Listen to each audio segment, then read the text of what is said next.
ज्यांना किडनीचे त्रास आहे, डॉक्टर लोक आमचे सांगणार आहेत, तुम्ही ज्या वस्तू फेकतात त्या उपयोगाच्या आहेत. तुम्ही आहारात लिंबू वापरता, लिंबू आपण सरबताला वापरतो, आंबट लिंबू, ते एवढं त्यातलं गुणकारी आहे, संजीवनी देणार आहे की ज्याचं नाव ते. आपण त्यातल्या बिया सरबत करताना फेकून देतो, वापरताना फेकून देतो. निदान एका लिंबात 5-6 बिया असतात, त्या सर्व बिया जमा करा.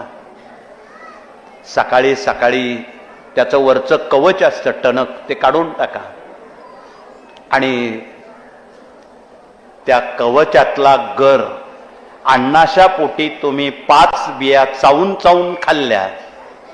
त्यानंतर 1 चमचाभर गाईचं गोमूत्र अर्क पिलात आणि 5-10 मिनिटानं 5-6 पानं कढीपत्त्याची खाल्ली. तुम्हाला 3 आठवड्यात किडनीचे सारे विकार बरे करून देतात. 1 नया पैसा लागत नाही. करून बघा प्रयोग, लिहून घ्या.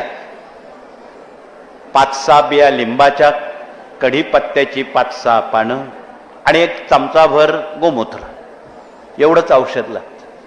पण 100% किडनी बरा करण्याचं सामर्थ्य एवढ्या छोट्या दव्यात आहे. आपण ते दुर्लक्षित करू नका. म्हणून एखाद्याच्या किडन्या फेल असतील, कोणाला डायलिसिस करावा लागत असेल,